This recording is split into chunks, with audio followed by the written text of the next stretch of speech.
वे परमेश्वर के अंतिम विपत्तियों का कटोरा। 7 अंतिम विपत्ति थी, उनके हो जाने के बाद परमेश्वर का प्रकोप का अंत पृथ्वी पर आएगा, जिसको मैंने लिखा है 7 अंतिम विपत्तियां कटोरे के रूप में। लेकिन जब ये हो रहा था दोस्तों, तो यूहन्ना ने वचन 2 में कुछ देखा। उसने क्या देखा? कहता है कि मैंने आग से मिले हुए कांच का एक समंदर देखा, जो उस पशु पर, उसकी मूर्ति पर, उसके नाम के अंक पर जयवंत पाया था। ये लोग कौन है? ये एंटी क्राइस्ट के टाइम पर ये यहूदी हो सकते हैं, इजरायली हो सकते हैं, यीशु की कलीसिया जो छूट गई वो हो सकती है, जो शहीद हो गए ये लोग हो सकते हैं। लेकिन कहता है कि इन्होंने विजय पाई, एंटी क्राइस्ट के टाइम पर भी विजय पाई। राशन नहीं दे रहे हो, हमको चलेगा। हमारे बच्चे भूखे मर रहे, हमको चलेगा। हमको आपने पैसे नहीं दिए, हमको चलेगा। हमारा बिजली पानी बंद कर दिया, हमको चलेगा। लेकिन हम एंटी क्राइस्ट का स्टैंड नहीं लेंगे। ऐसे लोग विजय पाएंगे। उनको प्रभु कहता है कि उसने देखा स्वर्ग में। इसलिए फिर कहता हूं, या तो रैप्चर में उठाए जाओ, या तो अगर छूट गए हो तो ऐसी तैयारी करो आत्मिक कि एंटी क्राइस्ट का स्टैंप उस वक्त में तुम ना लो और वो सब कुछ झेल सको। भूख, दर्द, चोट, क्लेश, सब कुछ सह सको, जिसको कहते हैं महाक्लेश, ग्रेट ट्रिब्यूलेशन। या वचन 3, वे पृथ्वी के दास मूसा का गीत और मेमने का गीत गा गा कर कहते थे, हे सर्वशक्तिमान प्रभु परमेश्वर, तेरे कार्य महान और अद्भुत है, युग युग का राजा, तेरी चाल ठीक और सच्ची है। इसका मतलब है कि पृथ्वी पर अब कोई नहीं बचा, ना यहूदी, ना कलीसिया के छूटे हुए लोग, और ना उस वक्त में जो उद्धार पाएंगे वो लोग। 16वें अध्याय का अध्ययन दोस्तों।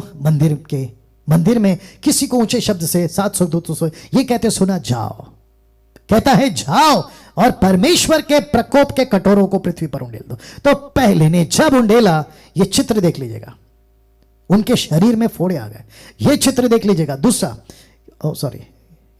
दूसरा कहता है समंदर में एक जीवधारी मर गया। दूसरे ने जब अपना कटोरा उंडेला तो लहू बन गया, समंदर का पानी लहू बन गया। तीसरे ने जब फेंका तो तीसरे ने अपना कटोरा नदियों पर फेंका, पानियों के सोतों पर फेंका, और वो लहू बन गया। क्यों? लहू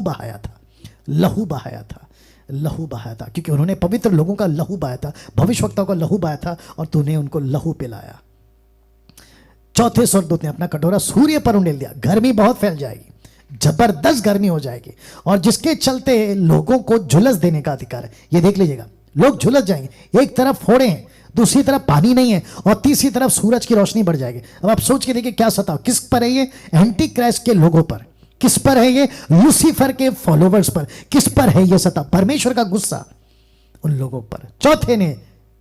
पांचवें स्वर्गदूत ने अपना कटोरा उस पशु के सिंहासन पर उंडेल दिया। उसके राज्य पर अंधेरा छा गया। लोग पीड़ा के मारे अपनी अपनी जीभ चबाने। पता है क्यों जीभ चबाने लगे? हमने इसके पीछे क्यों गए, हम इसके पीछे क्यों चले? सिंहासन पर उंडेला। इसका मतलब है कि एंटी क्राइस्ट विल बी वो रिवील हो जाएगा, एक्सपोज हो जाएगा कि मैं गलत था। पब्लिक बोलेगी, अरे इसको तो हम मसीहा समझते थे, इसको तो हम यीशु का द्वितीय आगमन समझते थे, सेकंड कमिंग ऑफ क्राइस्ट तो यही था, ऐसे समझते थे। जिब्रिश वालों, तुम लोग बड़ा जबरदस्त फंसोगे। अन्य भाषा वालों, तुम लोग जबरदस्त फंसोगे, क्योंकि लूसीफर जिब्रिश बोलेगा, एंटी क्राइस्ट जिब्रिश बोलेगा, मिरेकल्स करेगा, यीशु नहीं बोलेगा। तब तुमको लगेगा कि जो जिब्रिश बोल रहा है, ये अन्य भाषा, होरा बारा तेरा बारा, ये जो भी बोल रहा है ये तो एंटी क्राइस्ट है, और जिसके चलते आप आसानी से फंस जाओगे। लेकिन उस दिन तुम अपनी जीभ चबाओगे। यार काश डैनियल राज की या इन जैसों की 10 टक्का जो प्रचार करते सुन लिया होता। जीभ चबाएंगे। आदमी जीभ कब चबाता है? गुस्से में।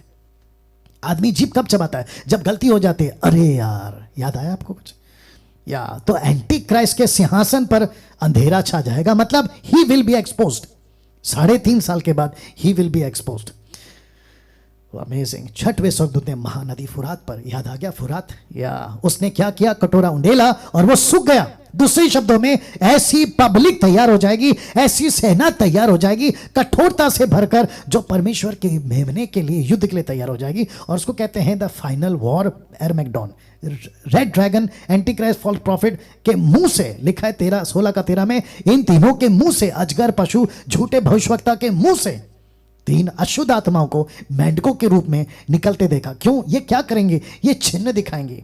दूसरे शब्दों में एंटी क्राइस्ट अभी भी सही है, लूसीफर अभी भी सही है, फॉल्स प्रॉफिट अभी भी सही है। एक आर्मी चाहिए ना परमेश्वर के विरोध में लड़ने के लिए, उसके विरोध में आने के लिए। तो ये झूठे चिन्ह दिखाने वाले, ये झूठे चमत्कार, ये आज भी हैं दोस्तों मेंढक।